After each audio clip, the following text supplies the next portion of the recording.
welcome back. My name's Dave, and this is Macaro Siding, my in-scale layout, which is loosely based on the Huron Central short line between Sudbury and Sault Ste. Marie. Today we're going to work on a tiny little building.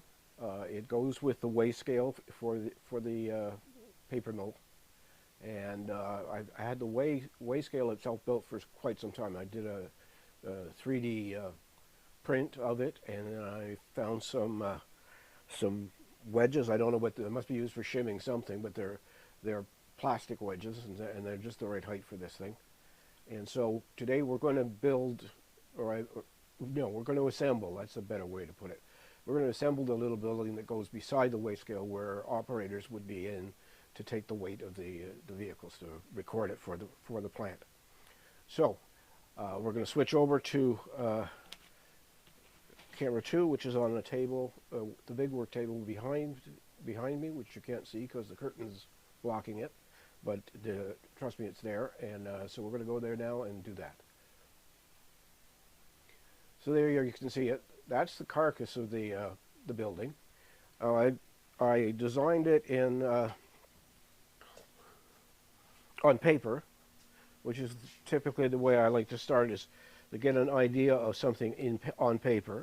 And once I've got it on paper, then I can figure out dimensions and sizes and scales. Usually I work with the scale ruler, an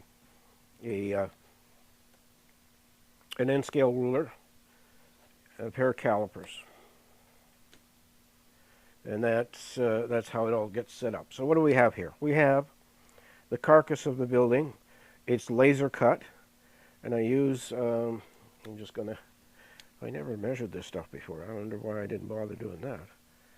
Okay, let's go here. Let's go there. There's inches. And inches fractions. So it is bang on the nose and 7/64 thick. And then what I do with that, once this building is built, the carcass is built, then I start measuring from the carcass for the plastic pieces. Because if I just took the plastic pieces and didn't measure, they would be shorter than they need to be. So what we're going to do here is we're going to take some super glue,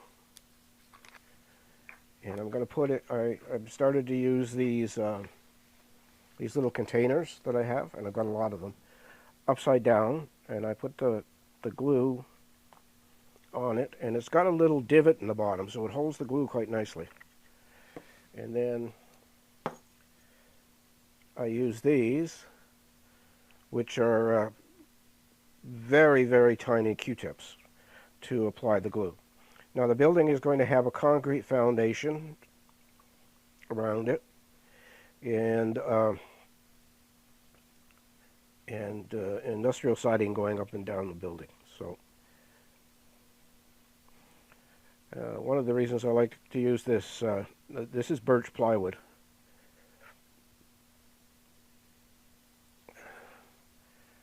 And I always have to find a piece of scrap to put the Q-tip down, otherwise it's going to get stuck to something, and I don't want that. So here I'm putting on the first. There we go. Come on. Nice.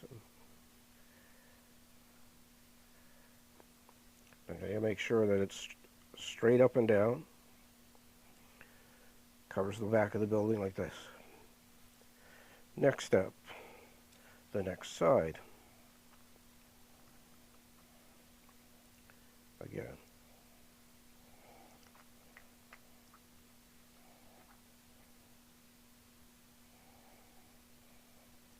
Now try not to get the super glue down where I want to be able to paint concrete on this thing. We take this.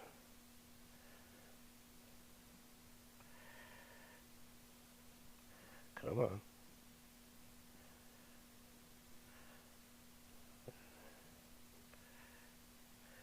And the last piece.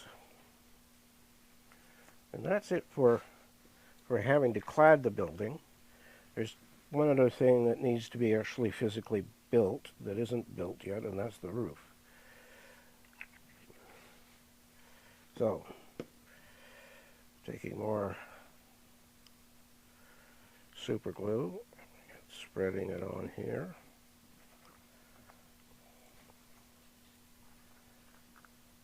I hope most of this is in camera. When I work over here, I don't have the luxury of having a monitor to watch what I'm doing. I've got an extra little monitor, and I might, you know, I think I might just set it up over here. So now I got to take a look at this, because it only goes on one way. So now I'm going to slide it up.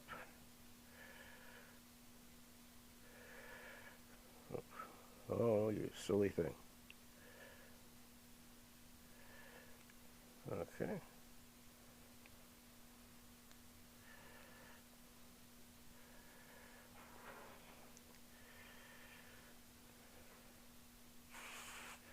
That was just a little bit of accelerator on here. Alright, so now I'm just double checking that nothing is sticking up above the roof, where the roof has to go. Okay.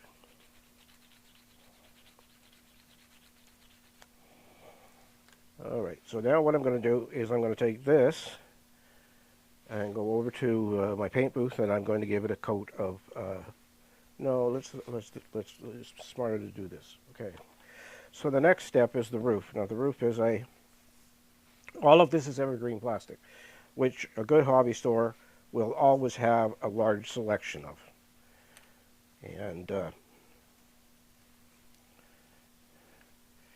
alright, so there's that, and I want to put an edging on it. So what I'm going to do here is I'm taking the extra thin cement from Ammo, and it comes with a very fine brush. And now I've got to pick this up and tear. Oh, see, I was just about to put the glue on the wrong side. So I'm going to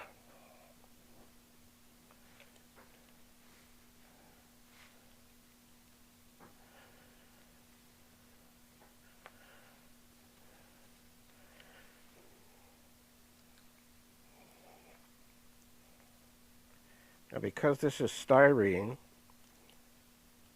okay, you're going to be a pain in the butt, aren't you? Okay, there they are. There, I knew I had it. So,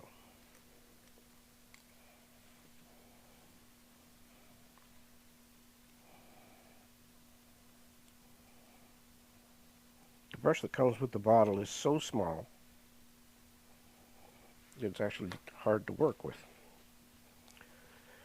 So now, I'm going to put this face up, and I'm going to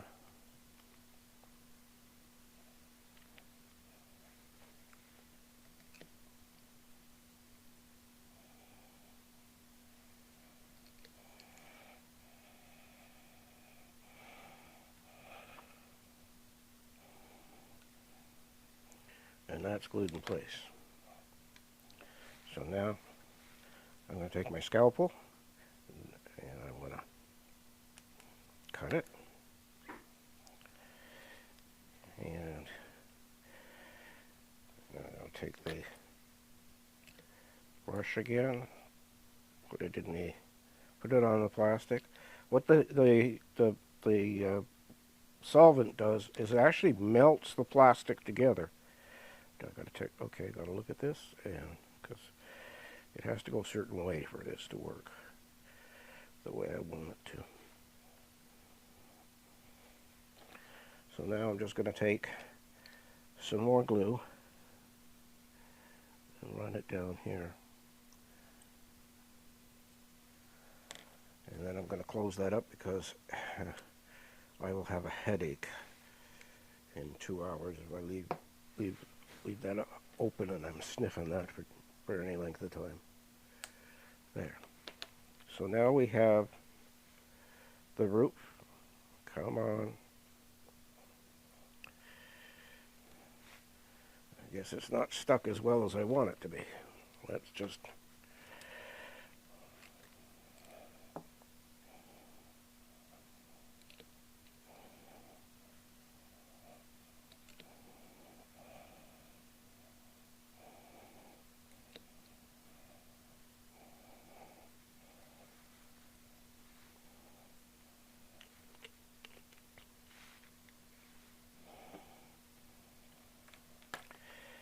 Okay, so this door that I'm pretty sure you could see, move that another way there. This door is from the Pike Stuff building. When you buy those Pike Stuff buildings, that's a Pike Stuff building. It comes with a selection of doors and windows, and usually you have leftovers. And in this case, I have 2 or 3 little doors left over, and this door is going to go right in there. So now what I'm going to do is, I'm going to go over and do the painting. So what I'm going to do is stop the video. I'm going to paint it, prime it first, let the primer sit, and then spray it with the color that I've purchased for it, and then we'll call it quits. That'll be it. Okay. So give me a minute here, and I will.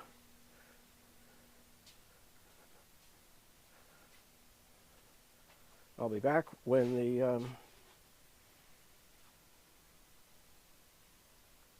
the painting's done.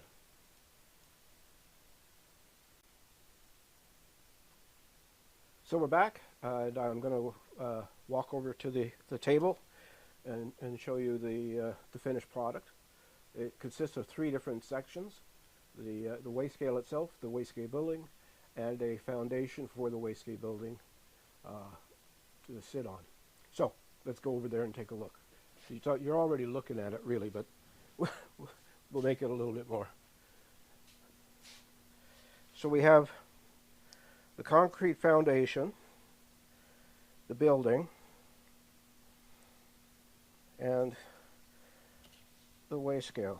And it's going to sit sort of like this, so that the building is in line with the cab of the tractor on the semi, and it's at the right height that he can see what's going on.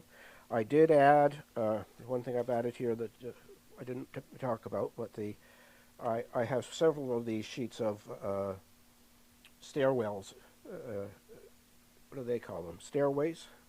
Industrial stairways is what they call them. They're from gold metal models. It's model 60/35, and that's an N scale. I'm sure they make them in HO as well. So anyway, you could see that it's going to be a nice little feature on the layout. I didn't do anything fancy with lights or anything on this. I assume that there are some lights up here somewhere that tell the driver to drive forward and tell the driver to stop. I may add them in, but I'm not sure yet. So, I want to thank you for watching.